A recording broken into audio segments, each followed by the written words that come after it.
பிரதான அரசியல் கட்சிகளின் தலைவர்கள் தேர்தல் மேடைகளில் தெரிவித்த கருத்துக்கள் சில அடுத்து. 10 ஆண்டுகள் ஜனாதிபதியாக இருந்தார். செய்யக்கூடியவற்றை செய்திருக்கலாம். அந்த காலப்பகுதியில் உலக சந்தையில் எரிபொருள் விலை குறைவடைந்தால் இலங்கையில் அவ்வாறு குறைக்க முடியாது என கூறினார்கள்.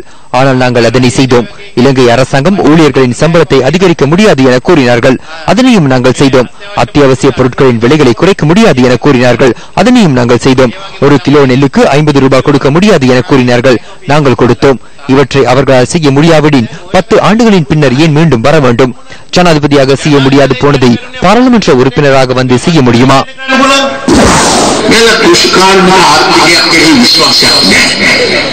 இவர்களுக்கு விவசாய பொருளாதாரம் மீது நம்பிக்கை இல்லை.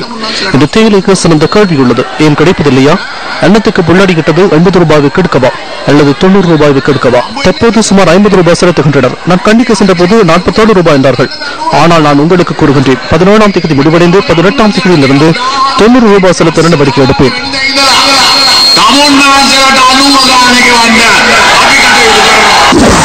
හම්බන්තොට දිස්ත්‍රික්කයේ ජීවත් වෙන පවුල් 1,70,000ට ஹம்பாந்தோட்டை மாவட்டத்தில் வாழும் 1,70,000 குடும்பங்களுக்கு 1 லட்சத்திலிருந்து 10 லட்சம் வரையிலான 4 வீத வட்டியில் சுயதொழில் கடனை வழங்கிய போது முன்னாள் ஜனாதிபதி உள்ளிட்ட அந்த குழுவினர் அதற்கு எதிராக ஆர்ப்பாட்டம் செய்தனர்.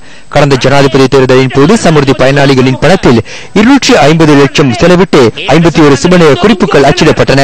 வாழ்வியல் எழுச்சி சம்மேளனத்தை கூட்டி சமுர்த்தி பயனாளிகளில் 630 லட்சம் சூறையாடப்பட்டது. அது பிரச்சனை அல்ல, அவை சிறந்த விடயங்கள்.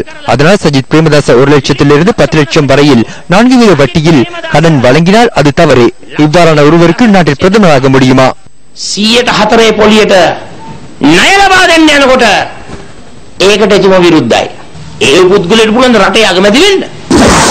තමුන්වහන්සේලාගේ හඬ අපි පාර්ලිමේන්තුවේ නියෝජනය කරා නම් මේ රට ගොඩනැගීම සඳහා දැක්මක් සහ සැලැස්මක් අප සතුව තිබෙනවා නම් உங்களது குரலை பாராளுமன்றத்தில் பிரதிநிதித்துவம் செய்திருந்தால் நாட்டை கட்டியெழுப்ப திட்டம் ஒன்று காணப்படுமாயின் நாட்டை மக்கள் விடுதலை முன்னணிக்கு பொறுப்பளிக்க வேண்டும். மக்கள் விடுதலை முன்னணிக்கு அதிகாரங்கள் வழங்குங்கள். அனைத்து விசாரணைகளையும் மீண்டும் ஆரம்பித்து மோசடிக்காரர்களுக்கு தன்னுடைய விட நடவடிக்கை எடுப்போம். அதனை செய்ய வேண்டும். ராஜபக்சே மீண்டும் அரசியலுக்கு வர மாட்டார். தற்போது 70 ஆகின்றது.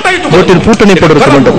பிரதமர் பதவியை பெற்றுக்கொள்ள மீண்டும் வருகின்றார். அடுத்து தென் மாகாண சபை தேர்தல் வந்தால் முதலமைச்சருக்கும் போட்டியிடுவார். அது முடியாமல் போனால் பெலியத்த பிரதேச சபைக்கும் போட்டியிடுவார். நிச்சயமாக இவர் பெலியத்த கூட்டுறவு சபை தேர்தலிலும் போட்டியிடுத்தார் நிறுத்துவார். දකුණු පළාත් සභා ඡන්දය අපෝ මා හැමතිකම තියෙන ඉෂුවරකට. ඒක බැලුවම බෙලියත් ප්‍රාදේශ සභාවට ඉල්ලයි. සහතිකයි මේ හාදයා. හරිද? බෙලියත් සමූපකාර ඡන්දයට ඉල්ලලා තමයි නතර වෙන්නේ. අපේ එක්සත් ජාතික පක්ෂයත් එකයි. ශ්‍රී ලංකා පක්ෂයත් එකයි. எமக்கு ஐக்கிய தேசிய கட்சியும் ஸ்ரீலங்கா சுதந்திர கட்சியும் ஒன்றுதான்.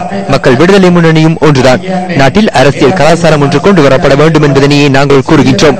அனைவருக்கும் தேவையானவை கிடைக்கப்பெற வேண்டும். அரசியல்வாதிகள் முன்னால் மண்டியிடாது கௌரவத்துடன் பெற்றுக் கொள்ளக்கூடிய நாட்டை உருவாக்க வேண்டும். இந்த மாற்று அரசியல் கலாச்சாரத்தை தான் நாங்கள் கூறுகின்றோம். அன்றுதான் உங்கள் வாழ்விலும் பெருமதி இருக்கும்.